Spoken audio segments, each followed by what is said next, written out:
Do you know what to do in the case of an emergency, even if you feel safe?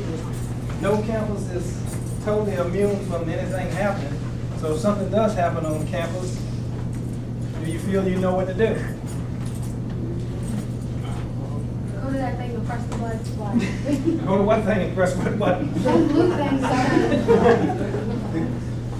Go to the blue thing and press the button. Okay, that's one alternative. It depends on what the emergency is. I was gonna say, depends on what it is. Yeah. That's could be the right option too. It depends on what the emergency is. If somebody's got an automatic weapon, I'm running. Good choice.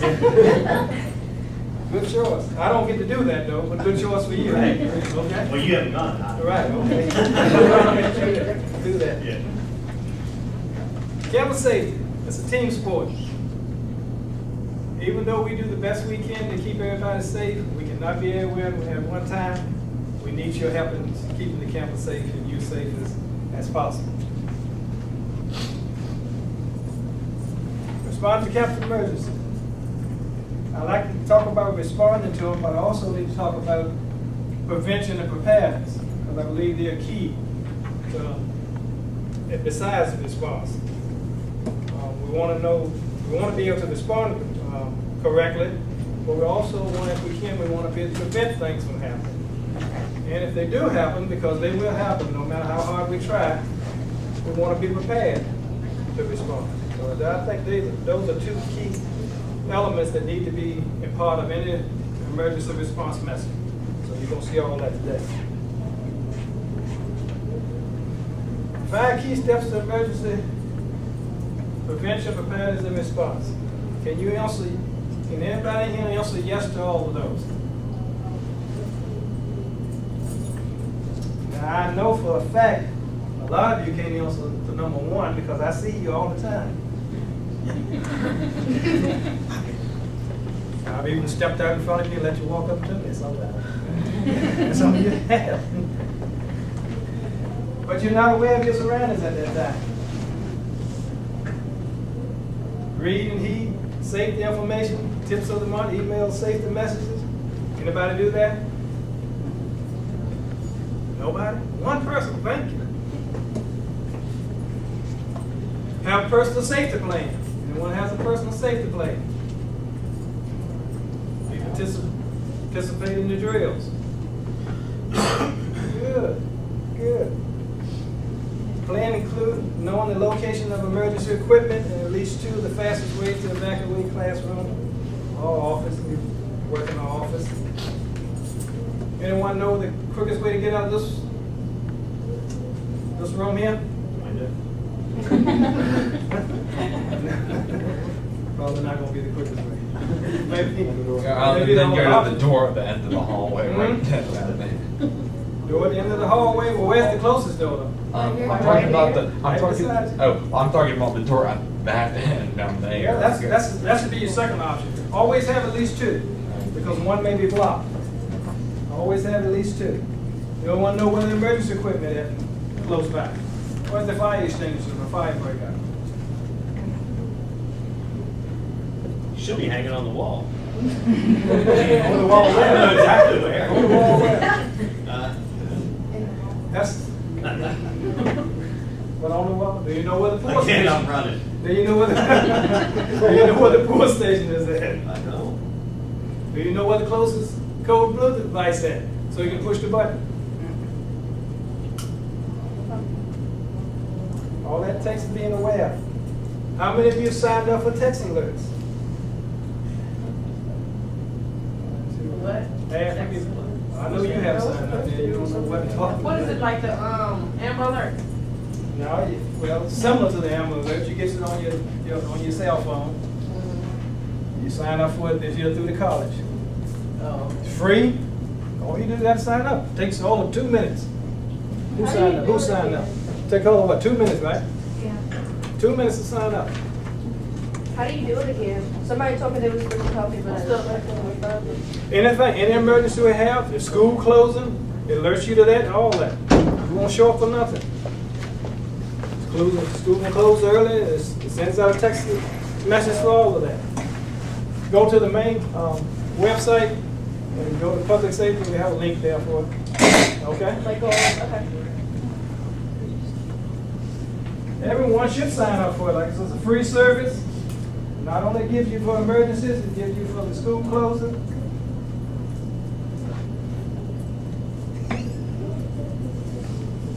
If we have to contact us, everyone know where our office is at and how to contact us? Okay? Good. Switchboard. It's our one number there. Always can call 911. If you don't remember any of the other numbers, call 911. We'll still get the message. Code blue devices and the blue light telephones. They come directly to us. If we don't answer, it goes to 911. Campus crime and violence. Most prevalent violence crime, not just for CBCC, this is campuses as a whole. Most increasing reporting. We know more reports now on harassment and bullying, intimidation, and stalking. What gets the most media attention? Shootings, sexual assaults, and active shooters. And that's rightfully so because of the violence in both of those. We're going to talk about that later. Any questions? Any comments? Personal safety. Some of the things you can do. Take the RAD class. Sign up for the text alert. Know the 2 fastest escape routes. Know the location of blue lights phone. And for emergency use only,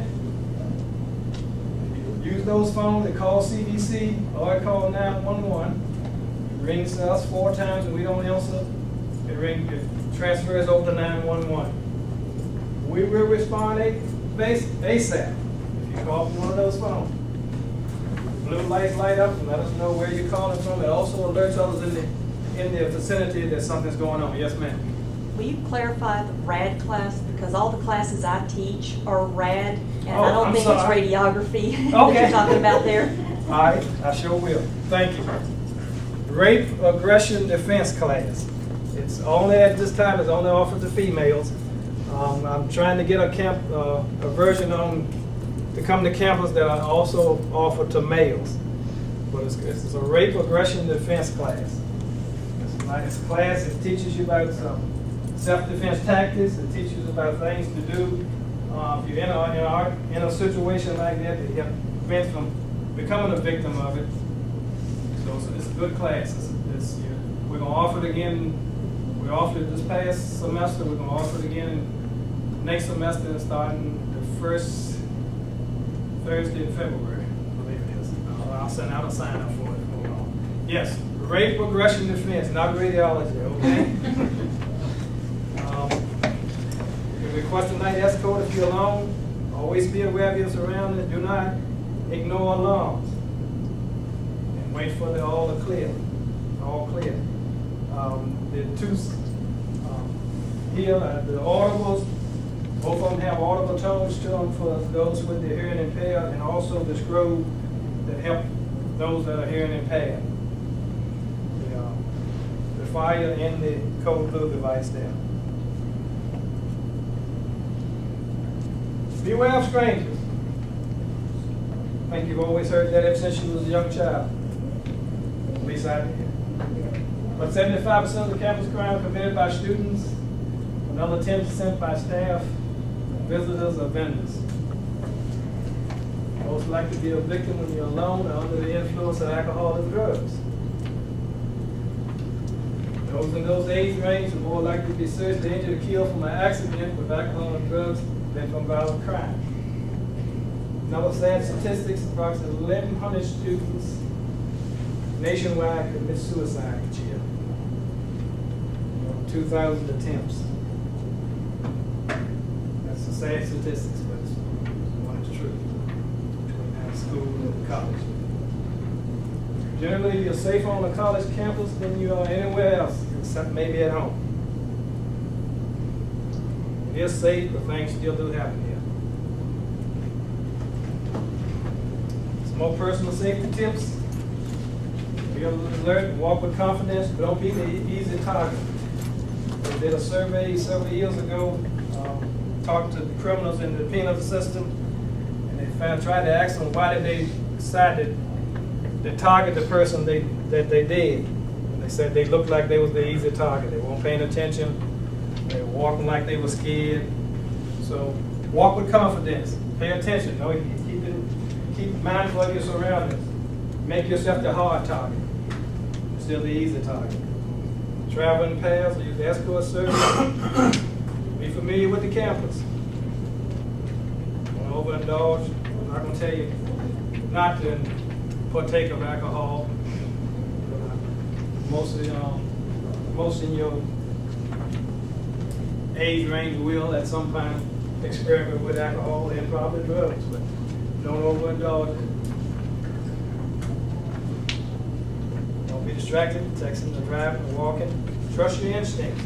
Something don't feel right, most likely it's not right. Report threats of suspicious behavior. Be clear about conduct that someone's going around you or attempting to do to you that's not acceptable to you. Let the person know. If you are confronted, yell, scream, fight. If someone tried to abduct you or take you from a location where other people are around, don't let them take you away. Yell, scream, fight. If someone tried to abduct me, you're going to have to kill me right where I'm at, because I'm not going to let you get me alone somewhere else, because it's probably not going to turn out good for me anywhere. So do what you can right then. Draw attention to it. Let somebody else know that something's going on. Yell, scream. Do what you have to. Resist. Report bullying. How many know if you're walking on the highway, which way should you be walking? Toward the traffic, not with your back to the traffic. I see too many individuals walk with their back to the traffic. If that drowsy or drunk driver is running out the road and you got your back to him, you don't even see him before he hits you, before you have a chance to even duck out the way. Walk facing the traffic so you can see what's coming at you. Okay? Seek help. Instructor, counselor, police. Don't be afraid to ask for help if you're having issues. Don't be afraid to ask for help. We want to cut that number that led to so students every year for suicide. Ask for help.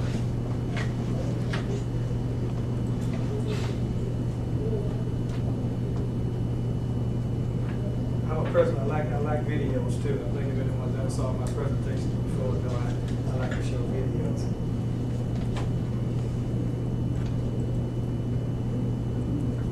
So, pictures worth 1,000 words.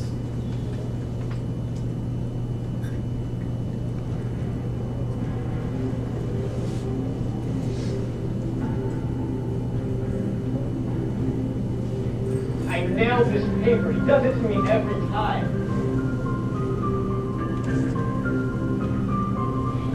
He's gonna pay for this.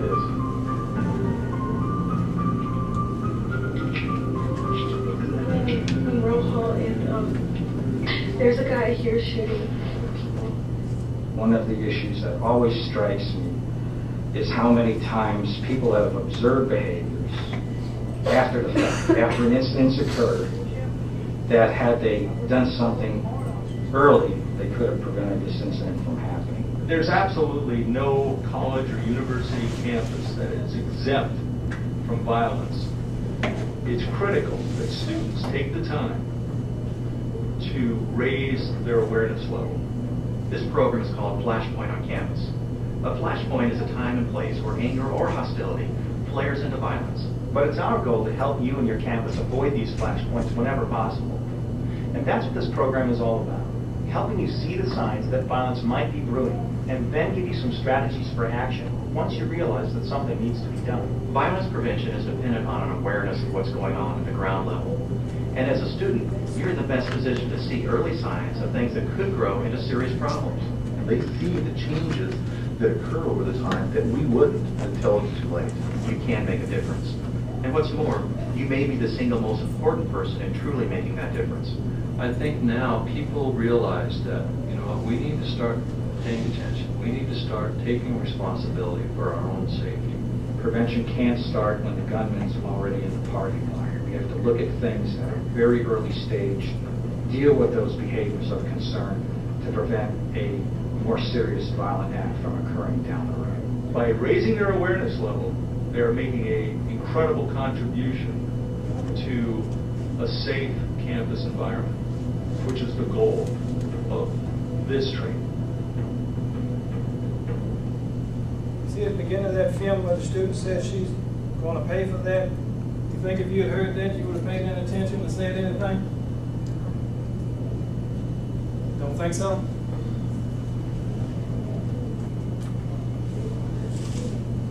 Might have been good if you did, though. In all the school shootings, at least one person we're aware, and the majority of those, not just school shootings, violence incidents, because some of them been attacked with knives and other things, but all school violence, the majority of those incidents, at least one person knew what was going to occur before it occurred. If they just had said something. See something, hear something, say something. We'd rather for you to report it and it not be true than not report it. You also can do it anonymously. We got, call us up, you don't have to give your name and anything, just give us the information. Or you can go to our website, there's a link on there. You can report it there anonymously, send it in. You don't have to leave a name or anything. Just give us the details. We just want the information so maybe we can curtail something from happening. We have the care and threat assessment teams here on campus. Our care teams is mostly designed to assist students in the academic successful. They help you with some of those things here: academic, emotional, medical, social, and personal. Because we believe we properly address those things, we may thwart some future violence down the road. The members of the teams are here: counselors, VPs, dean of students, somebody from my office, other campus staff or other local staff if necessary.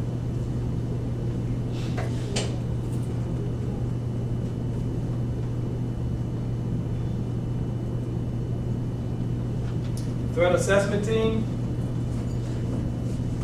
that's exactly what it does. Threat assessment team. Evaluate potential danger of threatening situation. And just because you report somebody doesn't mean anything will happen. A lot of time after we investigate and look into it, that's what we come up with. So don't feel that just because you report them, don't say I can get my friend in trouble. You may not. You may find out there's nothing to it. But you've done, but what if we do find out that you didn't report it and something needs to be done though? So don't be afraid to report. Let us know the information.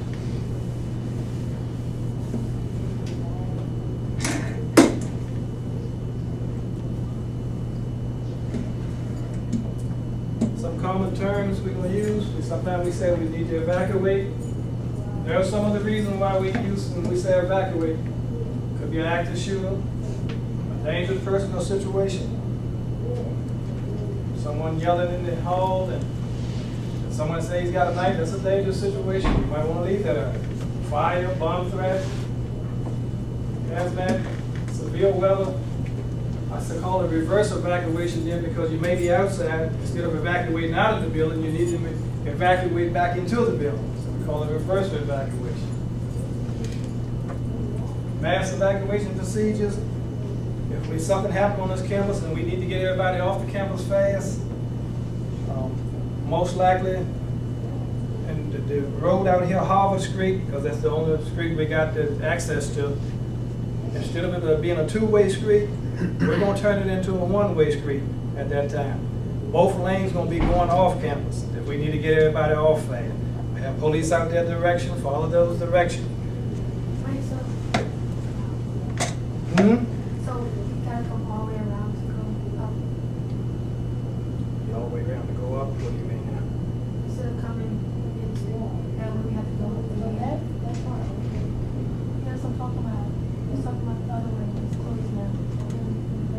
This will be any time, but even with it closed now, you'll have two lanes instead of one lane coming in from Wards Road we will have both lanes going out to Wars Road. Same Actually, way. there's 3 lanes now. There's Well, one that do 2 exit lanes and Turning, 1 but entrance. the lane that's for coming in now would be an exit lane at that time. Okay. We'll be controlling as an exit lane. And what we do, if you get to Wars Road and it's controlling as an exit lane to get people off fast, normally when you get there, the officer's gonna tell you either go right or left. Your home he may tell you to go right because you're in the right-hand lane. You may want to go left, but follow his directions at that time so we can get everybody off safely. Go right if you have to go down the road to Walmart or whatever and then turn around and come back. Follow his directions. If he's telling you to go right, go right. We're trying to get everybody off campus. Does everybody understand? That's how we get, we turn both lanes into the going out lanes, and we have you to go out and turn right or left so we can keep the traffic moving. Locations to evacuate to. Normally it's going to be to a grassy area 100 feet from the building. I have a map here that kind of designates from, I will put it on the website at some point. You can look at it from different buildings and kind of show you a grassy area to where you need to evacuate to. We need to evacuate the building. Okay. Lockdown would be for active shooter or for potential dangerous person or situation. If you're unsure, go ahead and lock down anyway. Lock your room, lock your door. Shelter in place, earthquakes, potential dangerous situation. May not be a person with a gun or a dangerous person, but we've had colleges where animals like a bear show up on campus sometimes. You may want to shelter in place. That's a potential dangerous situation. Not with a shooter. Hazmat, severe weather. Remain alert. The situation changes rapidly. Just because one time we're telling you to shelter in place, we may have to tell you to evacuate after that. So remain alert. Sign up for those text alerts so we can get a change what we tell you. Yes, ma'am. What's hazmat? Oh, hazardous material. Any type of hazardous material spill. I'm sorry, I like using that. Hazardous materials, okay? Like some the radiology material. If we're having to have a leak in some of those Chemicals. Some of our processing chemicals. Yes, good, thank you. If we will release a hazardous material. So we do have some on the campus. It could be an issue.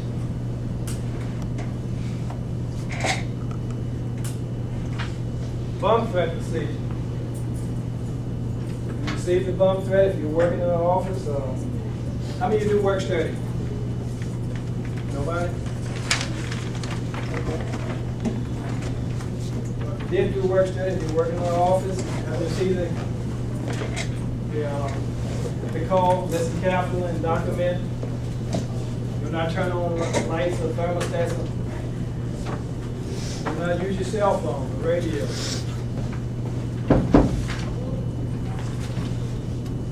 Leave your class and office doors open, cabinets and drawers unlocked. We're going to be looking for objects, so we need to get in those areas, okay? If readily available, don't spend time waiting trying to get it, but if they're readily available, take those items with you. Keys, purses, small containers. It may be a long time before you come back, or you might not be able to come back in the building that day. Evacuate as directed to the evacuation points for a bomb threat at least 300 feet away from the building.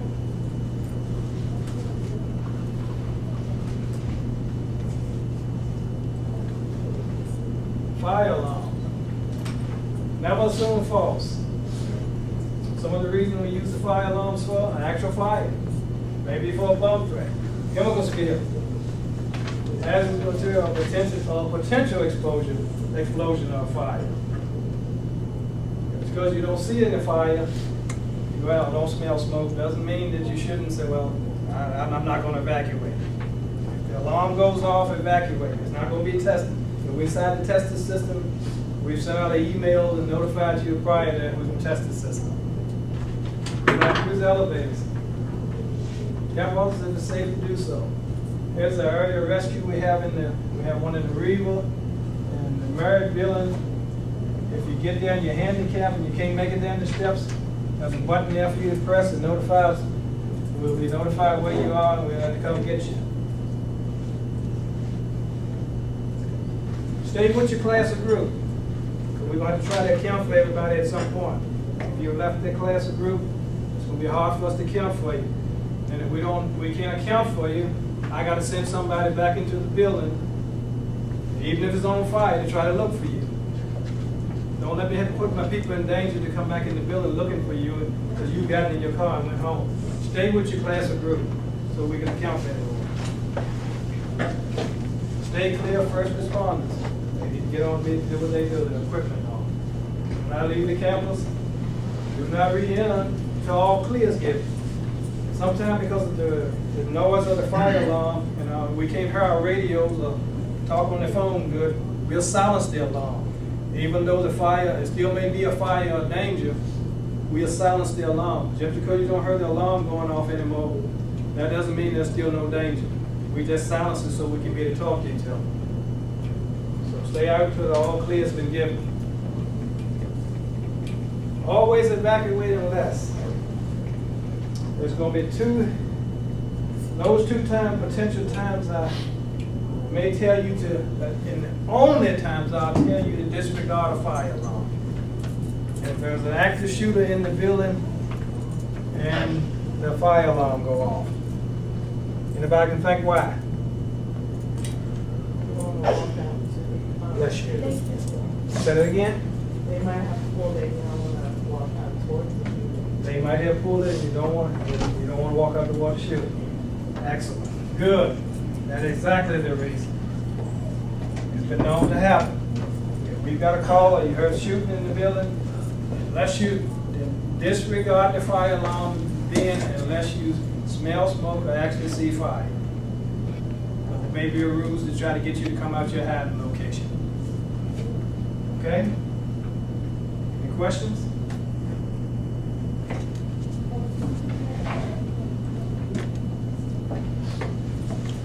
Severe weather, there's a shelter in place, all the reverse evacuation, leaving the outside, coming back inside. Interior room without windows of glass, all the way with no exterior doors, remain until all is clear.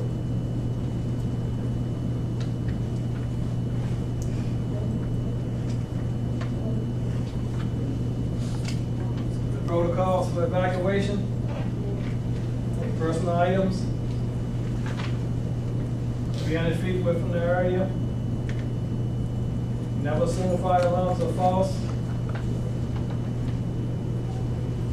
Potential cause or reason for evacuation. You don't have to wait for us to tell you to evacuate. If you see, if you hear something that may be dangerous and you need to get out of that area, go ahead and go. Don't delay. Know the fastest routes out of the building. I said routes, not route. I always know two routes because if the shooter or the fire is blocking the route you usually take, you want to know the next fastest exit out of the building. Okay, so know at least two. From anywhere you normally have class or your office is at. How we make notifications to you? Text alerts. It requires you to do something that requires you to sign up for it. We can't notify you if you don't sign up for it.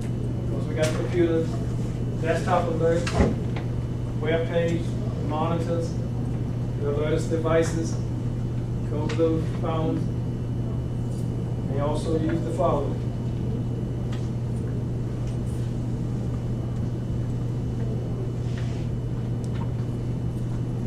How you use the devices, press the red button. Call comes directly to the CVC police at the Nadia Info ring. It goes to Lynchburg 911 center. Call can have this conversation with the dispatcher. Also, the devices, you also use the same message we sent out over text alert that will come out over the bigger speaker on these devices also. So you also get that message come out as a broadcast message.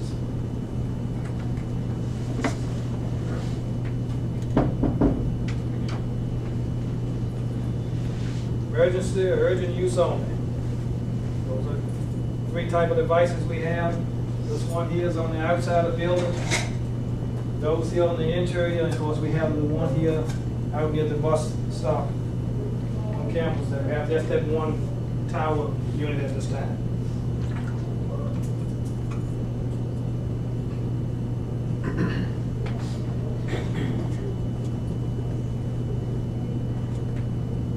Some statistics about active shooters.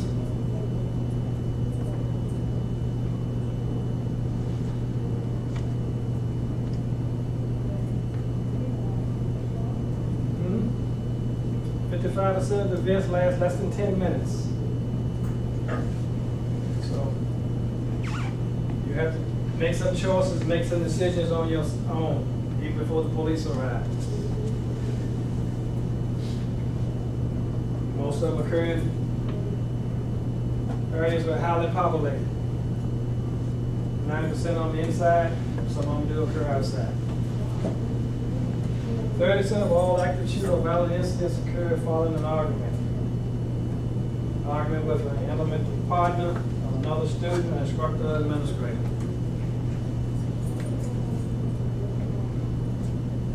Sometimes when the argument's over, it may not really be over.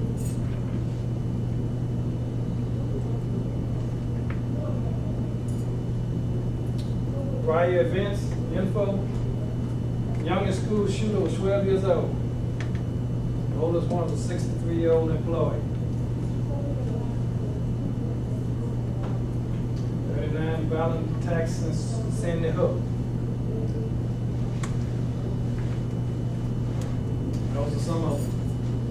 Lone Star Community College in Texas. New River Community College in Virginia. Liberty University. Recently, FSU, two students employed before being killed by police. One of the students they interviewed, this is what she said. Because she didn't have a plan. I never told, because I never thought something like this would happen at my school. It's unlikely, but it does happen. When she initially froze, that could have been detrimental to her. Have a plan.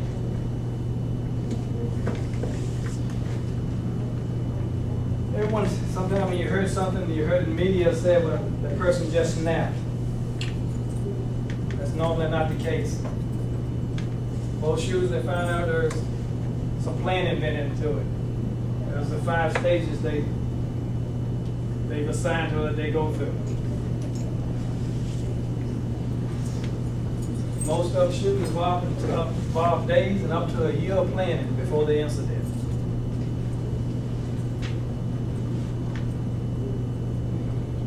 %70 had no extra strategy plan.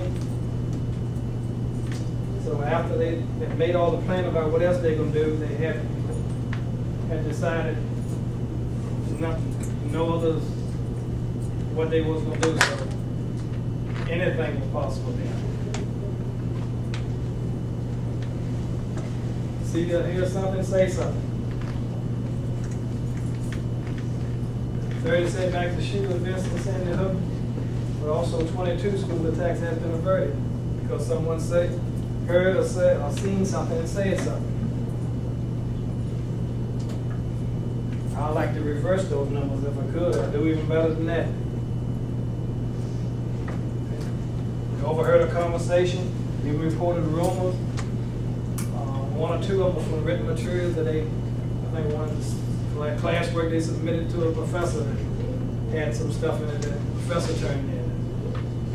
They were planning it. They detailed some of their plans in that paper. And others, they actually told us of the plan. And sometimes they was not believed. There's some indication now that the student in Washington State had told his friends about wanting to do some things before he he texted them and called them and got them to come to the table, and they were the victims of the shooting.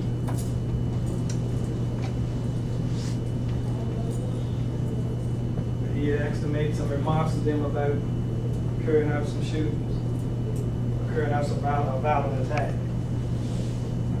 So when you say something, you may be actually be protecting yourself, among others.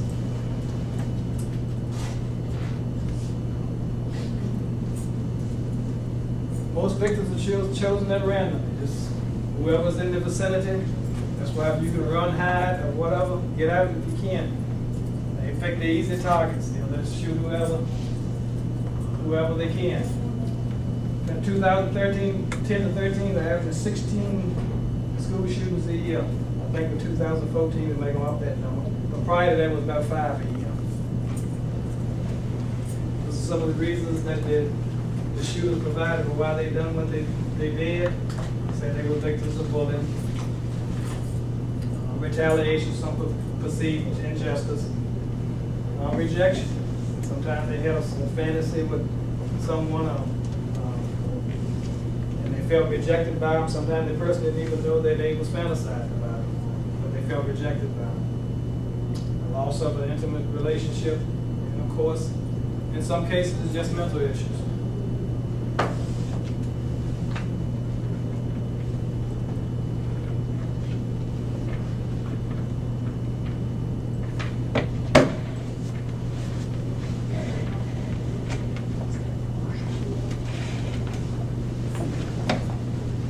Another one of my videos.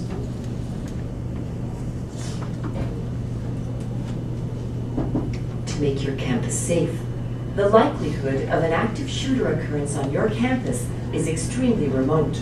However, when the unthinkable happens, it's essential to be prepared to act, just like you would in a fire.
Every second counts.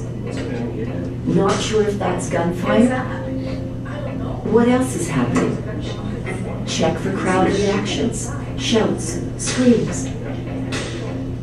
Trust your intuition. If it sounds like it could be a gun, react as though it is. Planning could save your life. Be familiar with your environment.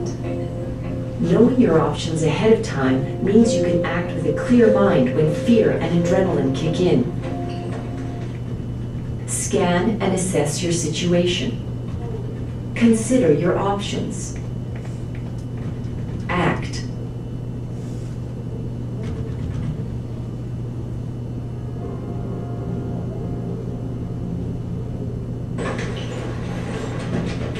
Active shooter situations are unpredictable and evolve quickly.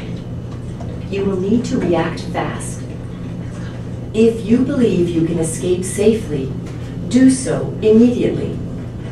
When you are safe, call 911. There's a shooter on campus.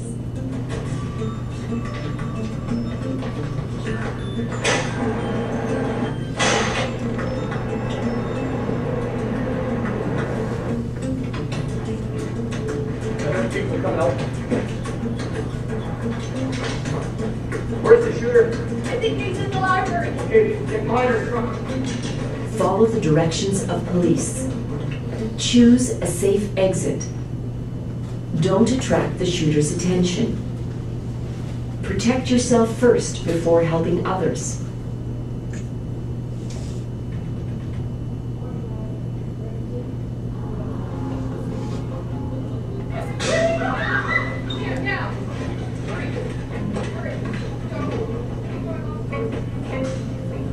Find a secure room or space. Shut the lights. Turn off the lights. Cover windows. We're not in the line of fire. Lock the door and barricade it if you can. Improvise. Stay out of the line of fire. Get under desks or behind tables. Mute your phone. Be quiet. Wait for police to come to you.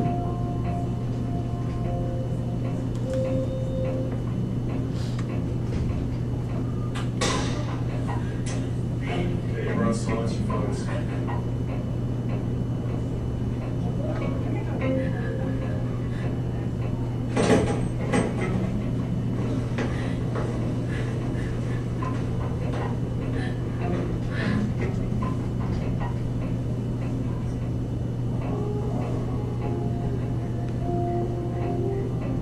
Turn off the lights. Lock and barricade doors. Stay out of the line of fire. Be quiet.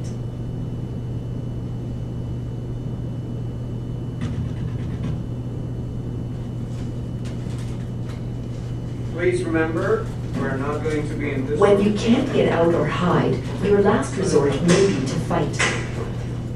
You turn off the lights. Wait, can I do this? Everybody. Whether you are alone or with a group, be ready to fight for your life. Commit to aggressive action. Mentally prepare yourself to physically fight. It would be a fight for your life. It's your decision.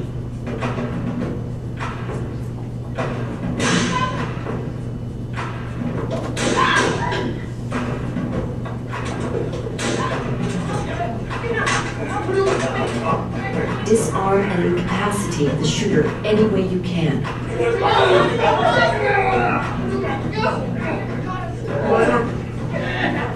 Keep him down.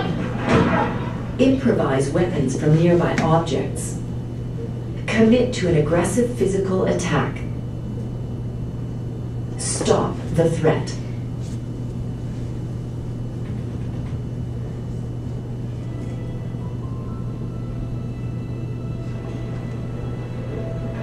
If you are safe in your hiding place, stay there and let police come to you.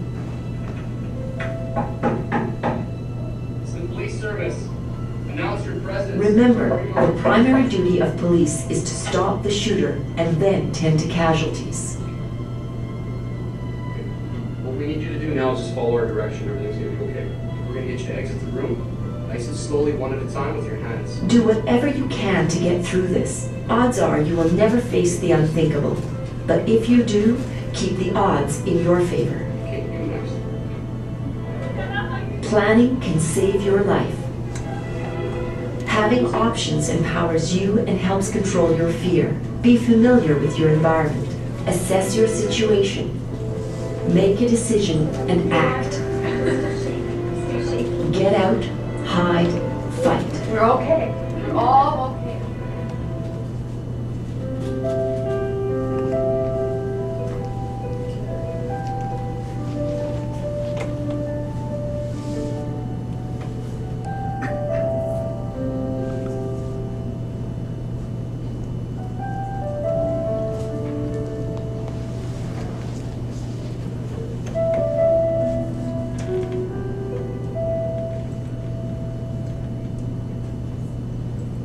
Take a deep breath in and Okay, a show active shooter events because it's one of the most, even though it's unlikely to happen, it does happen on college campuses. 30% of them that active shooter events does happen on college campuses. But it's a real traumatic event. I want you to get a sense of being prepared. You get your sense of being prepared for that, you probably can be prepared for almost anything. Because it, like I said, it could happen. Even though it doesn't happen here, where else do you go? Who in here goes to the mall? There's been mall shootings, who goes to ball games? Shootings at ball games. So it doesn't just have to happen here. It can happen anywhere. Have a mindset, have a plan. Know some things you can do to survive. Any questions, concerns? No one? Everyone feel they got a sense of what to do if a dangerous situation like that does occur on campus? Do you feel you have more sense than you had before you came here? Say that again? You do? Okay. Is he the only one? Yeah. Good.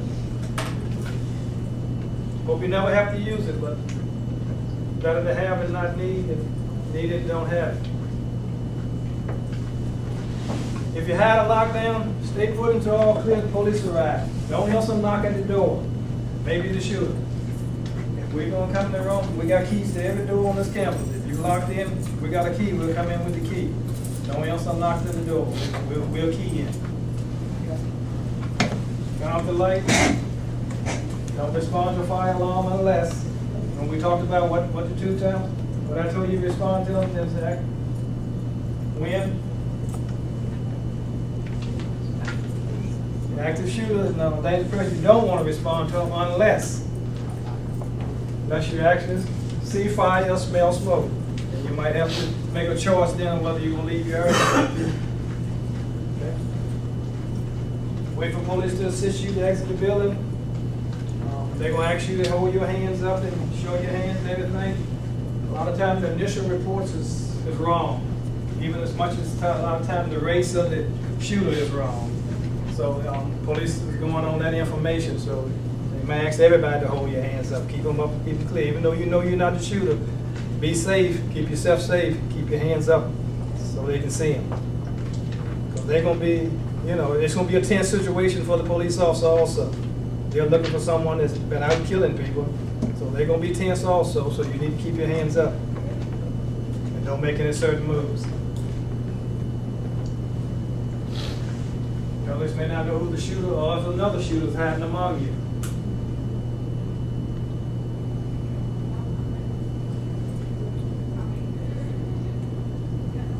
This is the next. We talked about the two things that earlier that get the most media attention. One was active shooters, and the other one was sexual violence. Sexual violence, unless you have assaults, which is the rape, battery, unwanted touching, discrimination, harassment. They added now dating violence, stalking. Say no, be direct, consistent, and persistent. The person stalking you, make sure they know that that's unwanted. Make an official report, at least tell somebody about the incident. Keep proof, notes, messages, texts, Facebook postings, dates, time, locations, and witness. You may need all that later on if you decide to pursue something. Question?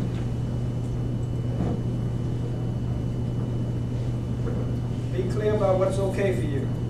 Don't act the other person to read your mind. No means no, even if she's dressed or is wearing sexy clothes. She's got a right to wear what she want to wear. No still means no. Even if she's been flirting with you. No still means no. Two of you have had sex on previous occasions. No still means no. I've been married to my wife for 31 years. We've had it on plenty of occasions, but if she tells me no tonight, it means no. Okay?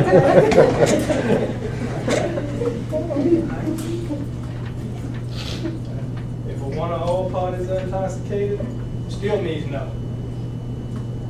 Intoxication of the perpetrator is not a legal defense.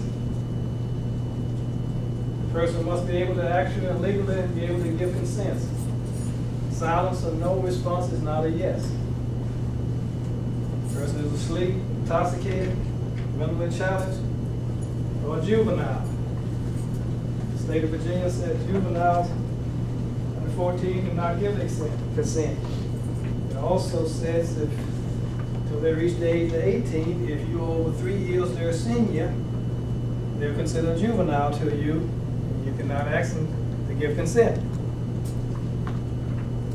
You understand? So if you are 20, she's 16, there could be some issues.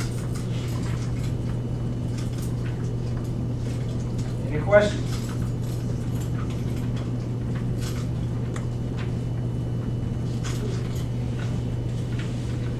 If an assault does occur, go to a safe place.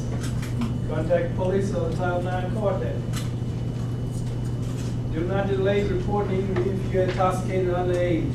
If you've been had a violent assault occur to you, we don't care nothing about you being intoxicated or underage at that time. We're gonna deal with that assault, okay? So report it no matter what. So I come from, there was times when I know they were reluctant to report because they had been drinking underage. Don't let that deter you. Come forth and report. Preserve evidence. Do not change your clothes, bathe, or even take a douche. Okay? Get medical attention. Tell somebody right there in the facts. This is the reporting options for you. You tell the Title IX coordinator, tell us, you can tell the local or either the state police, anybody you want to go to. We have MOUs with them. You don't feel comfortable coming to someone here at the college, you can go to the Leesburg police if you want. Just make the report. Making a report does not require you to file any criminal charge.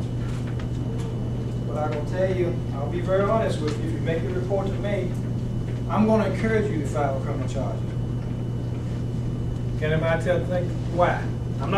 I can't compel you to. It's still your choice, but I will encourage you to. You know why?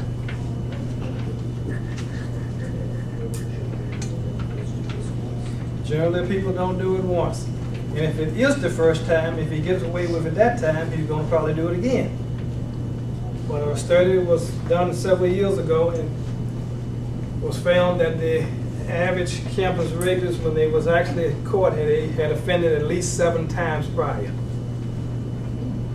At least 7 times prior to that. He committed that same offense. So I'm going to encourage, that's why I'm going to encourage you to report. Because he's probably either done it before, or if he's not, he's probably going to do it again. I said he, it could be she, but we know 99% of the time it's he. Okay? So, like I said, I will encourage you to report or file the criminal charges, but I cannot compel you to. It's your choice. But make the report anyway. Because you document the details should you decide to file a report later. And you can file a report anytime later you choose to. According to Title IX, you have to keep the report on file for 5 years. If you file it, according to the Clery Act, we have to keep the report on file for 7 years. Police reports say you have to keep it for 5 years, the whole report, but you have to keep excerpts from the report, if it's a criminal act, until the person reached their 80th birthday. So we don't really try to keep it when you're going to reach your birthday. Most police departments keep it for about 75 years, and we know we got it covered.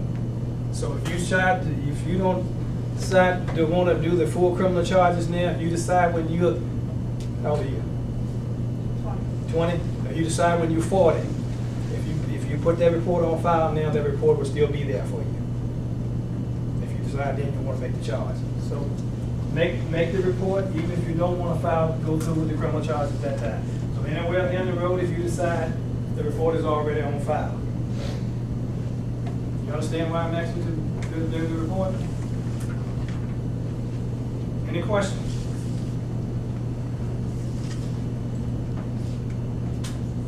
Again, about some common terminology, kind of recapping everything. evacuation to run, some of the reasons, lockdown to hide, shelter in place.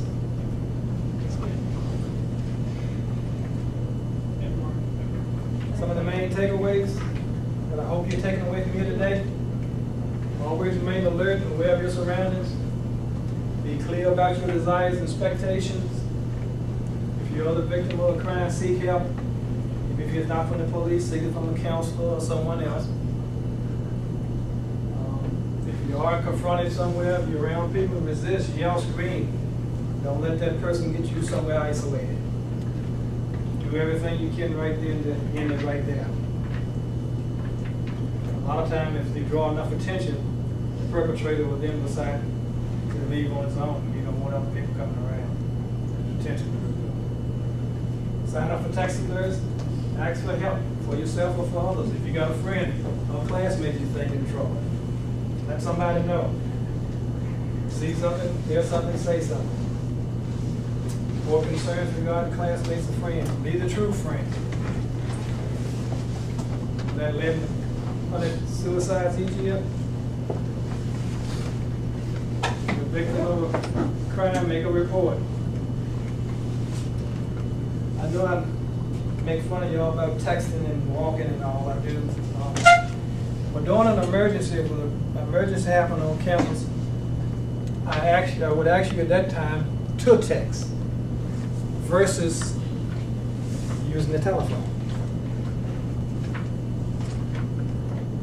Because leave the telephone for the emergency responders to be able to call back and forth. If you text, it takes up a lot less bandwidth, and you usually can get through faster than you can if you're trying to use the telephone, because everybody else will be trying to use it also.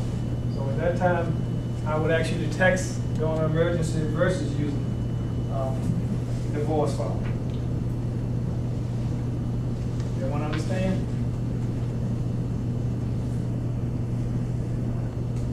If you're unsure, trust your instincts. A lot of times if it don't feel right, it's probably not right.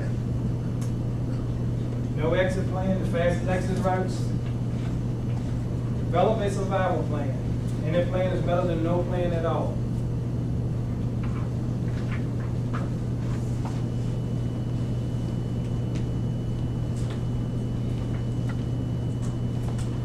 Questions?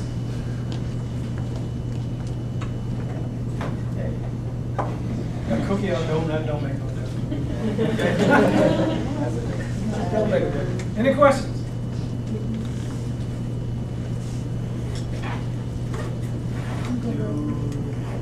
How many of you feel like you're better able to respond to some campus emergency?